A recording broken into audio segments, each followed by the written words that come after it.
नमस्कार दोस्तों, एक बार फिर से आपका स्वागत है द न्यूज टॉक पर, जहां पर आप जानने वाले हैं देश और विदेश की आज की महत्वपूर्ण और ताजा खबरों के बारे में। तो दोस्तों, वीडियो में आगे बढ़े उससे पहले आपसे एक छोटी सी विनती करना चाहते हैं कि इस वीडियो को लाइक और शेयर जरूर कर दीजिएगा, साथ ही हमारे चैनल को भी सब्सक्राइब जरूर कर लीजिएगा। वहीं पर दोस्तों, वीडियो में आगे बढ़े उससे पहले आपके जनरल नॉलेज में वृद्धि के लिए आपसे एक प्रश्न पूछना चाहते हैं। आज आपको कमेंट करके बताना है कि अमरिंदर सिंह ने किस राज्य के मुख्यमंत्री रहते हुए अभी हाल ही में इस्तीफा दिया है। जी हां, कमेंट करके उस राज्य का नाम जरूर बताइएगा। तो चलिए बिना देरी किए शुरू करते हैं आज की खबरों की कारवां को। पहली खबर, देश में 11 दिन में लगाई गई 10 करोड़ डोज कोरोना के सक्रिय मामलों में इजाफा, केरल ने बढ़ाई चिंता। जी हां दोस्तों, कोरोना वायरस के खिलाफ टीकाकरण अभियान में भारत नित नए आयाम हासिल कर रहा है। टीकाकरण की रफ्तार ऐसी है कि कई देशों की पूरी आबादी के बराबर प्रतिदिन टीके लगाए जा रहे हैं। बीते शुक्रवार को 2 करोड़ 50 लाख डोज लगाई गई है। अब तक 80 करोड़ से अधिक डोज लगाई जा चुकी है। वहीं केरल में अब भी स्थिति कोरोना की नियंत्रण में नहीं आ रही है। पिछले 24 घंटों में पूरे देश में जहां 35,000 से कुछ ज्यादा नए मामले मिले हैं, तो जिनमें से अकेले केरल में ही 19,000 से अधिक केस मिले। इस दौरान कुल 281 लोगों की मौत हुई है, तो केरल में 143 लोगों की मौत हुई है। चलिए दोस्तों, अब जानते हैं अगली खबर। यूएन वार्षिक सभा में हिस्सा लेंगे पीएम मोदी, बाइडेन समेत 100 नेता करेंगे प्रतिभाग।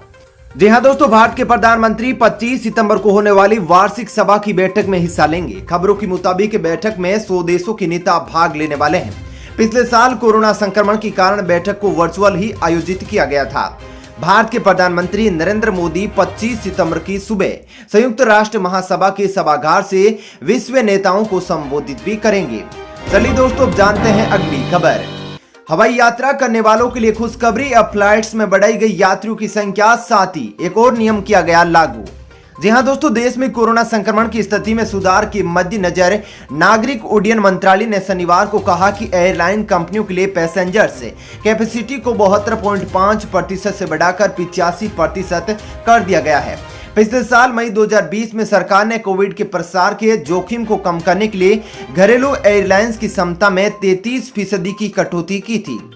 वहीं नागर विमानन मंत्रालय ने शनिवार को कहा कि हवाई किराए की निचली और ऊपरी सीमा किसी भी समय 15 दिनों तक लागू होगी और विमानन कंपनी 16वें दिन से बिना किसी सीमा के शुल्क लेने के लिए स्वतंत्र होगी।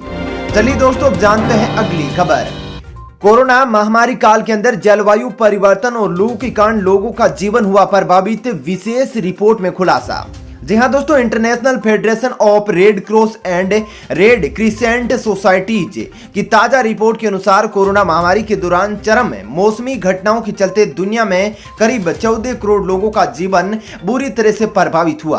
कोरोना प्रभावित लोगों को राहत सहायता उपलब्ध कराने में मुश्किल आई है, जिसमें अभूतपूर्व मानवीय संकट पैदा हुआ है। शनिवार को जारी रिपोर्ट के अनुसार करीब 14 करोड़ लोग, यानी कि रूस की पूरी आबादी के बराबर लोग महामारी के दौरान बाढ़, सूखा, तूफान और जंगल की आग से प्रभावित हुए हैं। इतना ही नहीं, दुनिया में 65 से अधिक और 5 साल से कम उम्र के 66 करोड़ लोगों के लू की चपेट में आए हैं, जो संयुक्त राज्य अमेरिका की आबादी का लगभग 2 गुना है। इस दौरान 17,242 लोगों की इन समस्याओं के कारण भी मौत हुई है। चलिए दोस्तों, जानते हैं अगली खबर।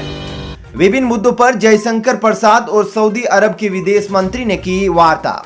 जी हां दोस्तों, भारत के विदेश मंत्री एस जयशंकर ने राजधानी दिल्ली में सऊदी अरब के अपने समकक्ष फैसल बिन फरहान अल सऊद के साथ अफगानिस्तान के विकास सहित द्विपक्षीय संबंधों पर विस्तृत वार्ता की है। बता दें कि अल सऊद की 3 दिवसीय भारत यात्रा शनिवार से शुरू हुई थी और वह सोमवार शाम अमेरिका के लिए रवाना होंगे। चलिए दोस्तों, जानते हैं अगली खबर। मध्य प्रदेश में घर घर पहुंचाए जाएंगे राशन, शिवराज सिंह चौहान ने किया ऐलान। जी हां दोस्तों, मध्य प्रदेश के मुख्यमंत्री शिवराज सिंह चौहान ने शनिवार को अहम ऐलान किया है। उन्होंने कहा कि 1 नवंबर को फाउंडेशन डे के मौके पर हम 19 जनजातीय ब्लॉक में राशन की डिलीवरी हर घर तक की जाएगी। आदिवासी जनजातियों को अपना काम छोड़ दुकानों पर आने की जरूरत नहीं है, इसके लिए उनके वाहनों का इस्तेमाल किया जाएगा। चलिए दोस्तों, अब जानते हैं अगली खबर। गुजरात में एक दिन की जिला कलेक्टर बनी 11 वर्षीय फ्लोरा असोदिया, जानिए क्या है पूरा मामला। जी हां दोस्तों, ब्रेन ट्यूमर से जूझ रही 11 वर्षीय फ्लोरा असोदिया को एक दिन के लिए अहमदाबाद का जिला कलेक्टर बनाया गया। फ्लोरा का ऑपरेशन पिछले अगस्त माह में हुआ था और मासूम फ्लोरा की यह इच्छा रही कि वे जिला कलेक्टर बने, इसलिए एक दिन के लिए उन्हें अहमदाबाद का जिला कलेक्टर बनाया गया। चलिए दोस्तों, अब जानते हैं अगली खबर। त्योहारी सीजन में कोरोना की तीसरी लहर की आशंका के बीच केंद्र ने राज्यों को जारी किए निर्देश। जी हां दोस्तों, चिकित्सा विशेषज्ञों ने त्योहारी सीजन में लापरवाही के चलते कोरोना की तीसरी लहर के आने की आशंका जताई है। विशेषज्ञों ने त्योहारों में जमावड़े पर रोक लगाने को लेकर सख्त कदम उठाए जाने का भी सुझाव दिया है। इस बीच केंद्र सरकार ने शनिवार को राज्यों और केंद्र शासित प्रदेशों को कोरोना की स्थितियों का गहन विश्लेषण करने का निर्देश दिया। साथ ही यह सुझाव दिया कि राज्यों और केंद्र शासित प्रदेशों को स्वास्थ्य के बुनियादी ढांचे को मजबूत करना चाहिए और जरूरी दवाओं का स्टॉक करना चाहिए। चलिए दोस्तों, अब जानते हैं अगली खबर। संजय राउत के बयान पर भड़के शरद पवार, कड़े शब्दों में लगाई फटकार। जी हां दोस्तों, राष्ट्रवादी कांग्रेस पार्टी के प्रमुख शरद पवार ने शिवसेना के प्रवक्ता और सांसद संजय राउत के दुश्मन की आंत निकालने वाले बयान पर अपनी असहमति प्रकट की है। राउत ने भाजपा के आरोपों का जवाब देते हुए मराठी शब्द कोठाला यानी कि आंत का प्रयोग किया था।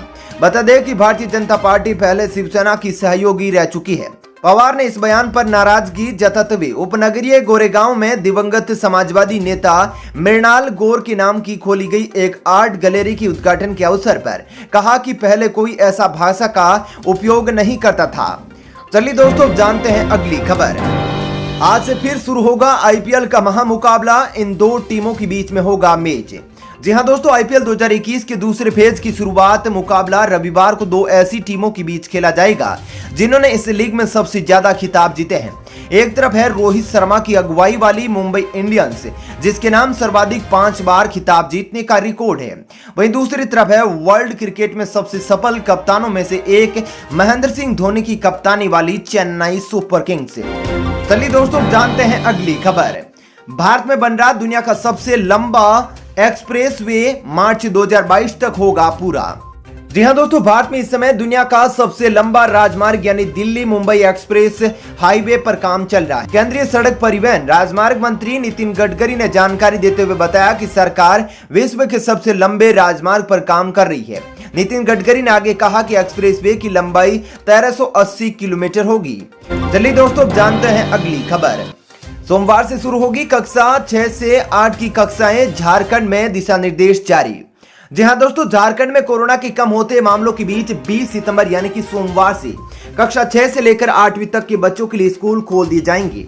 इसी सप्ताह झारखंड के मुख्यमंत्री और राज्य आपदा प्रबंधन विभाग की बैठक के बाद स्कूलों को खोलने का निर्णय लिया गया है।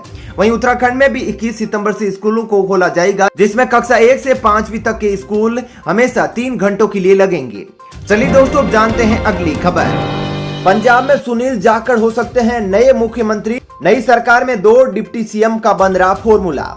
जी हां दोस्तों, पंजाब में शनिवार को कैप्टन अमरिंदर सिंह के मुख्यमंत्री पद से इस्तीफे के बाद अब कांग्रेस ने नई सरकार बनाने का फॉर्मूला तय कर लिया है।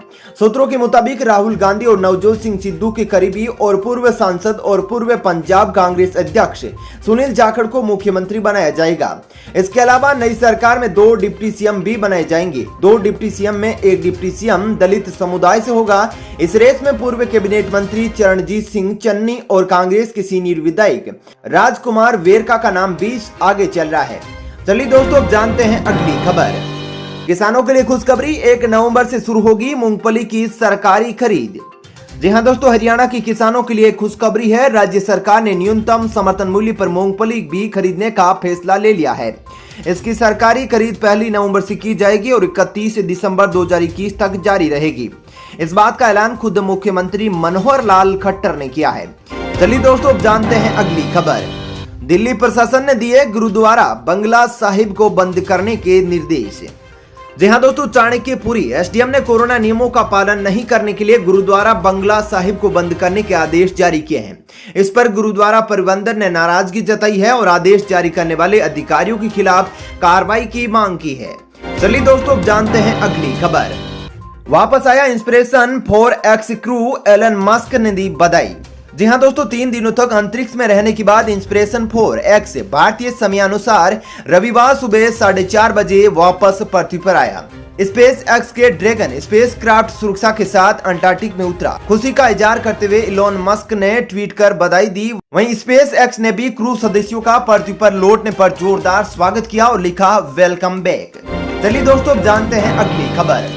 जल्द शुरू होगा सलमान खान का बिग बॉस। 15 अक्टूबर की इस तारीख में होने वाला है प्रीमियर।